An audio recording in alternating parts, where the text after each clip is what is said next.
So, Alex, Yes. can you tell us a little bit about what we're going to be doing this afternoon? We're going to be doing an industry standard reverberation test in which we light up the room using pink noise with an omnidirectional source and then measure the amount of time it takes for the reverberation to decay. What are you expecting to see? My guess is we're going to be, this gymnasium, if I remember correctly, was north of 4 seconds, 4.5, maybe some bands nearly 5 seconds in a reverberation time. I'd say we're probably in the 2.5 seconds or better now, which is a considerable improvement and quite appropriate for a room of this size. It shouldn't sound quiet. It shouldn't sound like a closet or your living room. It's a large room with a large volume. We expect it to have a little bit of natural reverberation, but it should be considerably improved so that anybody who's enjoying the space, using the space, has a much more pleasant and comfortable time in here as opposed to the chaos that a 5-second reverb provides. Hey Alex, could you explain why we're moving the microphone around the room? What's happening now? Of course. So in order to get a representative sample of the entire space, we're going to do multiple measurements, moving both the microphone and the dodecahedron, the omnidirectional speaker. So what we've seen thus far, the dodec is in one position and we're moving the microphone around. The next series of measurements, we'll move the dodec and repeat the locations of the microphone positions again. And so we're just changing the source, going back to the same positions with the microphone to try to get a representative idea of what the decay time is. And this is for the ISO standard measurement technique for this type of sample and survey in a room of this size. Awesome. Thanks for that explanation, Alex. So how many source or dodec positions will we be having today? 3. 3. What's that? How many microphone positions? 4. 4 microphone positions. You can see Alex is all the way over there on the other side of the gym. I'm over here, and we can hear each other. It's amazing. So there are 2 different kinds of sounds we're listening to. One is a pulse and one is a white or pink noise. Right, so pink noise would be one of the standard methods for taking this type of measurement. So we let the pink noise play long enough to energize the space and abruptly cut it off, and then this device is measuring how long it takes for it to decay. Another way to take a similar measurement, or to get us, I like to use it as a verification, is to use a different software using a swept sine wave, which is essentially generating the same data. And by running multiple swept sine waves, we're doing the averaging. And you'll notice here in each mic position, we're also doing averaging by taking multiple measurements at this location that then will get averaged in the software, so we can get, again, so we can rule out any outliers. If there's anything that's errant or seems out of whack with the rest of the collected data, we can throw those out and be certain, use it as a double check to make certain our data is solid.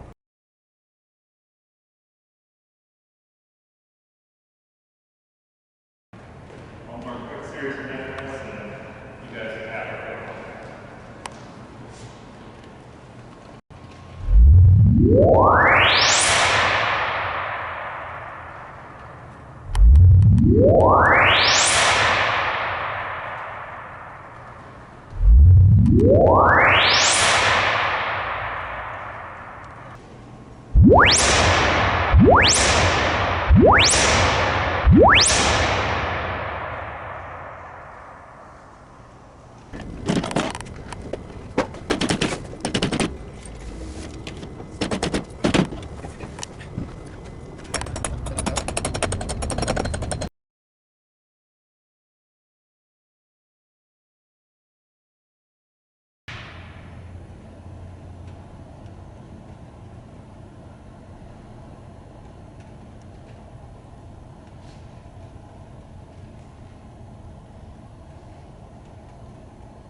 So this is the final acoustical test after we finished our installation.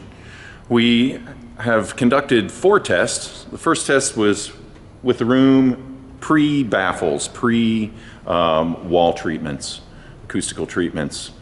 We did the second test. We had 98 baffles installed in the ceiling.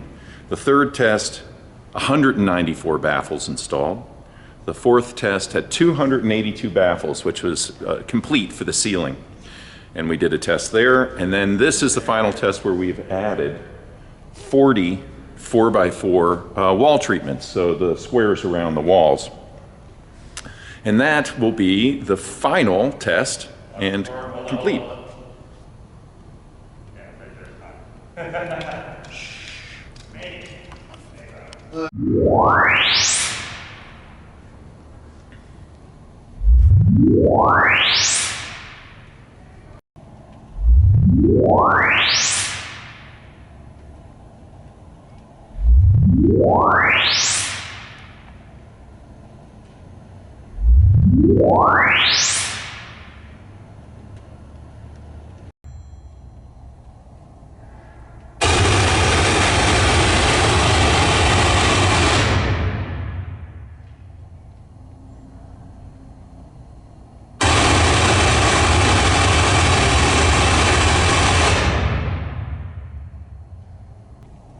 Yeah, this is way better. Way better. But how many installations of this type have you? Let's see, more than 20, less than 50. Speech intelligibility is normally the reason. So when you say speech intelligibility, what is it that you're actually, what do you mean by that? Where you can have a conversation in the gym like we are right now. Because when we got here a couple months back, you couldn't have this conversation because of the echo. It was close to 5 seconds. And now you can be across the gym and understand what I'm saying. Thank you. Hey, no problem. Thank you guys. Thank you. Have a good day. You too. Excellent. And I think we're going to go right now and talk to some of the gym teachers. Good enough. Thanks, Alex. You bet. All right, here I am with Mr. McMurray at Lauffer Middle School. Mr. McMurray, what is your job here? PE teacher, voice PE teacher here at Lauffer. What has that been like prior to us soundproofing or putting these acoustical treatments in? Noise that I always felt could have been avoided. Kids would come in, they would scream just to hear the sound of their voice, and it was just a very noisy environment and atmosphere. Sure. So we installed these acoustical treatments in the last month or so, and since then, what has it been like to work in there? Oh, it's been a joy. I mean, a huge difference, a dramatic difference from before to right now. I feel like I can actually get through a lesson plan, talk to the students about what I need to, and know that they're able to know what I'm saying and listen to what I'm saying because of the difference in sound. If I was looking over here, a lot of times the students over to my right wouldn't be able to hear what I said, so I had to kind of repeat myself over and over again.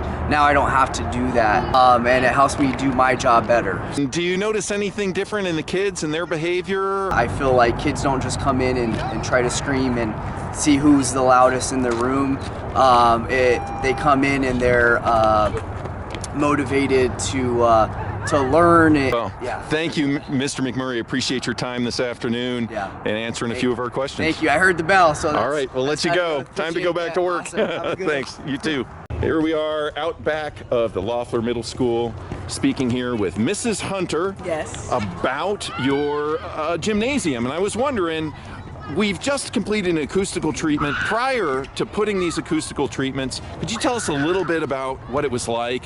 How many students are you working with? What's it like in a gymnasium with no acoustical treatments? Okay, prior to acoustical treatment, well, we usually have like definitely over 50 kids in here, so like 50 voices, and so that's a lot of noise. The traveling of sound was like really obnoxious because I couldn't hear myself, but I can hear everything else, but they can't hear themselves. So it was very chaotic, I would say. What was it like to be a teacher in that kind of a space? I yell a lot and I have a whistle. And so, but that was the thing too, like my yelling was just trying to stop their yelling. And if they can't hear themselves, they can't hear me either. It was very chaotic. It was very loud, and it was loud, like not like you turn the volume up control out. It was like there was no volume button control. It was just like traveling of noise with no end. They're more inclined to listen now because I know that things are being said for them to hear. Things are more controlled. They're more inclined to be waiting for instruction because they know now we can hear you and you can hear us. So like now I'm assertively the teacher, my voice is assertively a teacher voice, and they understand that. That's excellent. Thank you so welcome. much, Mrs. Hunter, for taking the time to talk to us about your experience with the acoustically treated gymnasium. I'm all for acoustical enhancement. Fantastic. Yes. Awesome. Thank you. You're welcome.